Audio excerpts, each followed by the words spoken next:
જીવનધારા વૃદ્ધાશ્રમ તારીખ 14/12/24 જીવનધારા વૃદ્ધાશ્રમમાં વૃદ્ધાશ્રમોના ઇતિહાસમાં ગુજરાતનું પ્રથમ પેરાલિસિસ રિહેબ સેન્ટર જે જીવનધારામાં આવેલું છે અને આ જે પેરાલિસિસ રિહેબ સેન્ટર છે તેના અંતર્ગત જે ફિઝિયોથેરાપી સેન્ટર ચાલે છે અને ફિઝિયોથેરાપીમાં અમને ફિઝિયોથેરાપી સેન્ટર અને પેરાલિસિસ બે સંલગ્ન છે અને પેરાલિસિસગ્રસ્ત ઘણા બધા વડીલો અને જરૂરિયાતમંદોને જીવનધારામાં અમે અહીંયા એડમિશન આપ્યું અને એડમિશન આપ્યા પછી ઘણા બધા વડીલો અહીંયા ચાલતા થયા, દોડતા થયા, સાજા થઈ અને ખૂબ જ એમની નોર્મલ લાઈફ જીવવા લાગ્યા. અને આનો જે શ્રેય જાય છે એ અમારા ફિઝિયોથેરાપી ડૉક્ટર અને તેની ટીમને જાય છે. અને આવા અમારા જીવનધારામાં બે ફિઝિયોથેરાપી છે, એક અંદર અને એક અમારું કેમ્પસની બહારનું ફિઝિયોથેરાપી છે. અમારા ફિઝિયોથેરાપી સેન્ટરમાં જે વાત કરું છું કે doctor Ayushi, physiotherapist doctor Ayushi, કે એની એટલી ઉત્તમ આજે તેનો વિદાય સમારંભ છે અને તેના વિદાય સમારંભમાં અત્યારે હવે તે કેનેડા જઈ રહી છે અને આગળ અભ્યાસ બી કરશે ને તેના મેરેજ બી ત્યાં છે.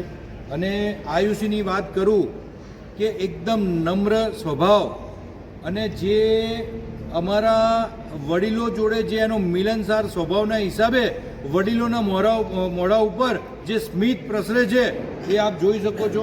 અમારા જે પંકજભાઈ છે તો પંકજભાઈને જ્યારે લાયા ત્યારે બિલકુલ આમથી આમ પડખું પણ નહોતા ફરી શકતા અને પંકજભાઈને અને દીપિકાબેન બેઉ એક જ બેડમાં આમથી આમ પડખું બી ના ફરી શકે એવી હાલતમાં અમે લાયા હતા. અને અત્યારે હાલ પંકજભાઈ ચાલતા થઈ ગયા છે, પોતે અત્યારે વોકરથી ચાલે છે, વ્હીલચેરમાં બેસી શકે છે, થોડું બોલતા થઈ ગયા છે.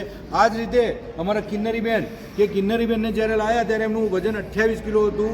એમને આરટી, નાકમાં ટોટી અને કેથેટર કે એમને આ રીતે એમની પરિસ્થિતિ બિલકુલ બેડમાં તે પણ પોતે જાતે ઊભા નહોતા થઈ શકતા, બેડમાં પણ ઊભા નહોતા થઈ શકતા અને કિન્નરીબેન આજે આપણી વચ્ચે અહીં ઉપસ્થિત છે. આ જ રીતે અમારા નવીનભાઈ છે, કીર્તિભાઈ છે, આ બધા જે વડીલો અહીંયા બેઠા છે એ બધાએ અહીંયા ફિઝિયોથેરાપીની ટ્રીટમેન્ટ લીધી છે. અહીંયા ડૉક્ટરો અમારા ડૉક્ટર આયુષી, ફિઝિયોથેરાપિસ્ટ ડૉક્ટર રૂક્ષા અને ફિઝિયોથેરાપિસ્ટ ડૉક્ટર રાકેશ કે તેઓ અહીંયા રહી ગયા. પરંતુ જે કહીએ કે બધા ડૉક્ટરોની કામગીરી ઘણી સારી છે, એમાં અમારી આયુષીની કામગીરી ખૂબ જ સુંદર અને આજે તેનો વિદાય સમારંભ છે.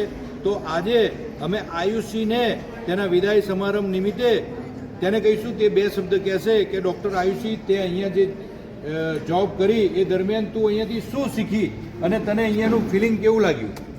આ મારી પહેલી જોબ છે, એટલે મેં પાસ આઉટ કર્યું એની પછી તરત જ હું અહીંયા જોબમાં આવી ગઈ હતી. એના પછી મને ઘણું બધું સમજાયું કે પૈસા જીવનમાં મહત્ત્વના નથી, જોડે જોડે બધાના આશીર્વાદ પણ એટલા જ જરૂરી હોય છે. એ હું શું કામ કરે છે કે બધાની જોડે આપણે રહીએ, પ્રેમાળ સ્વભાવ રાખીએ અને સૌથી વધારે ઇમ્પોર્ટન્ટ એક ડૉક્ટરની લાઈફમાં હોય તો તમારા વર્ડ્સ બહુ જ વધારે પડતું હિલિંગમાં બેસ્ટ છે. તમે મેડિસિન્સથી એને ક્યોર કરી શકો પણ તમારા વર્ડ્સ જે છે એ બેસ્ટ હિલિંગ આપે છે. એટલે આ બધું જ હું અહીંથી ઘણું બધું શીખી છું, ઘણા બધાના આશીર્વાદ લઈને જઈ રહી છું. અમારા કિન્નરીબેન ડૉક્ટર આયુષી વિશે શું કહે છે તે આપણે સાંભળીશું. અહીંયા અહીં ત્યારે હું પોતાના સાનભાનમાં નહોતી એવું હતું અને અત્યારે જ્યાં બેઠી છું ક્યારેય વિચાર્યું નહોતું કે હું આટલી સારી પણ થઈ શકીશ.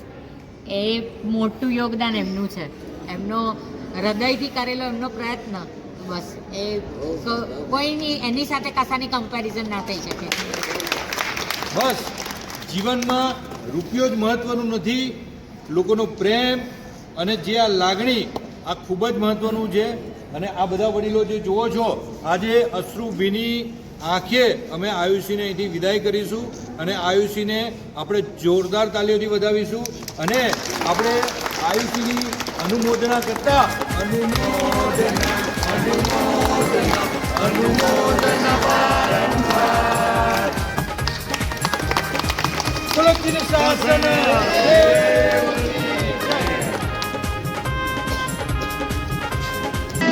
किसी की मुस्कुराहटों पे हो निशान, किसी का दर्द मिल सके तो ले उधार, किसी के वास्ते हो तेरे दिल में प्यार, जीना इसी का नाम है.